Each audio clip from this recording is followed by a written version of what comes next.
ఇంకోటి white paper అని, ఇంకోటి పవర్ అన్నాడు ఇంకోటి. అసలు ఈ పవర్ అనేది నిజంగా చెప్పాలా, పవర్ అనే విషయంలో ఎక్కడైనా ఎవరైనా గోల్డ్ మెడల్ అంటూ రాష్ట్ర ప్రభుత్వానికి ఏదైనా ఇవ్వాలనంటే ఫస్ట్ ఆంధ్ర రాష్ట్రం కనిపిస్తుంది. అటువంటి రిఫార్మ్స్ పవర్ సెక్టర్లో జరిగినాయి. ఏ స్థాయిలో ఈ రిఫార్మ్స్ జరిగినాయి అని చెప్పి చెప్పడానికి చిన్న చిన్న ఎగ్జాంపుల్స్ ఒకసారి నేను చెప్తా. రెండు మూడు ఎగ్జాంపుల్స్ మాత్రమే చెప్తా, ఎక్కువ చెప్పను. ఒకసారి మీరే గమనించండి. అక్యూములేటెడ్ లాసెస్ ఇన్ డిస్కామ్స్, ఇది ఒక్కటే మీరు చూడండి. Accumulated losses in discoms Chandrababu Naidu గారి హయాం రాకమునుపు అక్యూములేటెడ్ లాసెస్ ఇన్ డిస్కామ్స్ 6,625 కోట్లుంటే చంద్రబాబు నాయుడు హయాం 2018-19 ముగిసే నాటికి, ఆ 5 సంవత్సరాలు ముగిసే నాటికి ఆ అక్యూములేటెడ్ లాసెస్ ఇన్ డిస్కామ్స్ ఏకంగా 28,715 కోట్ల రూపాయలకు ఎగబాకాయి. అంటే compounded annual growth rate of losses 34% పెరిగాయి. అదే వైసీపీ గవర్నమెంట్ హయాంలో 28,715 కోట్ల రూపాయల అక్యుములేటెడ్ లాసెస్తో మొదలెడితే కేవలం 29,110 కోట్ల రూపాయల్లో ఎండ్ అయింది. అంటే కేవలం 395 కోట్ల రూపాయలు మాత్రమే అదనపు అక్యుములేటెడ్ లాసెస్ యాడ్ అయినాయి. అంటే compounded annual growth rate of losses కేవలం 0.34% పెరిగితే చంద్రబాబు నాయుడు గారి హయాంలో అక్యుములేటెడ్ లాసెస్ 34% పెరిగాయి. ఇంకొక చిన్న example, debt in the books of public sector undertakings. Debt in the books of public sector undertakings ఎంత అని చూస్తే, including power purchase liabilities, debt in the books of state power sector units రెండు కలుపుకొని చూస్తే total liabilities Chandrababu Naidu గారు రాకమునుపు 29,552 కోట్ల రూపాయలు అయితే చంద్రబాబు నాయుడు హయాం 5 ఏళ్ళు ముగిసేసరికి ఈ డెట్, ఈ అప్పులు, ఈ పబ్లిక్ సెక్టర్ అండర్టేకింగ్స్లో, ఈ పవర్ సెక్టర్లో అప్పులు 86,215 కోట్ల రూపాయలకి ఎగబాకే. అంటే 23.88% కంపౌండెడ్ యాన్యువల్ గ్రోత్ రేట్ అప్పుల పెరుగుదల. మనము 86,215 కోట్ల రూపాయలతో మొదలెడితే 1,22,000 కోట్ల రూపాయలకు అప్పులు ఎగబాకాయి.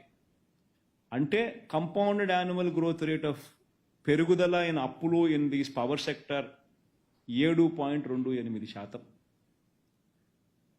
Financial support from the state government Chandrababu Naidu హయాంలో 2014 నుంచి 19 కాలంలో ఎంత ఇచ్చినారని చూస్తే కేవలం ఈ పవర్ సెక్టార్కు, ఈ పవర్ సెక్టార్లకు, ఈ డిస్కాములకు ఇచ్చింది ఎంత అంటే కేవలం 13,255 కోట్లు ఇచ్చినాడు. అదే ఈ పవర్ సెక్టార్కు, ఈ డిస్కామ్స్కు ఫైనాన్షియల్ సపోర్ట్ గవర్నమెంట్ సైడ్ నుంచి 2019 నుంచి 24 మధ్య రాష్ట్ర ప్రభుత్వం ఎంత ఇచ్చింది అని అంటే 47,800 కోట్లు ఇచ్చినాం. ఇవ్వడం వల్ల ఈ పవర్ సెక్టార్లో, ఈ డిస్కామ్స్ అయితేనేమి, ఈ పవర్ సెక్టార్లో అయితేనేమి లాసులు కూడా లేకుండా ఆ మేరకు పురోగతి కనిపించింది. అప్పుల పెరుగుదలలో కూడా ఆ మేరకు పురోగతి కనిపించిన పరిస్థితులు కనిపిస్తూ ఉన్నాయి. ఈ రెండు చాలు అవార్డు, ఈ రెండు చూపించి పవర్ సెక్టర్లో ఎవరి హయాంలో ఎవరు అవార్డు తీసుకోవాలని అంటే ఎవడైనా థర్డ్ పార్టీని పిలిచి ఈ పవర్ సెక్టర్ను ఒకసారి చూపిస్తే చాలు, వైసీపీ ప్రభుత్వంకి పిలిచి అవార్డు ఇచ్చిపోతారు. ఇంతకన్నా వేరే ఎగ్జాంపుల్స్ కూడా చెప్పాల్సిన పనుల. ఇంకోటి అబద్ధాలు ఏ లెవెల్లో చెప్తాడు అని అంటే, ఇంకా రాష్ట్ర ప్రభుత్వం రైతులకు ఉచితంగా ఫ్రీ పవర్ ఇవ్వాలి అని చెప్పి, ఈ ఇచ్చే ఫ్రీ పవర్ మరో 30 సంవత్సరాలు ఎటువంటి ఆటంకం కూడా రైతులకు రాకుండా ఫ్రీ పవర్ ఇవ్వాలి అని, ఫ్యూచర్లో కూడా రైతులు ఇబ్బంది పడకుండా ఉండే పరిస్థితి రావాలి అని చెప్పి రాష్ట్ర ప్రభుత్వం ఎవడు చెయ్యని ఆలోచనలు చేసింది. సెకీతో, solar energy corporation of India, central government సంస్థతో ₹2.49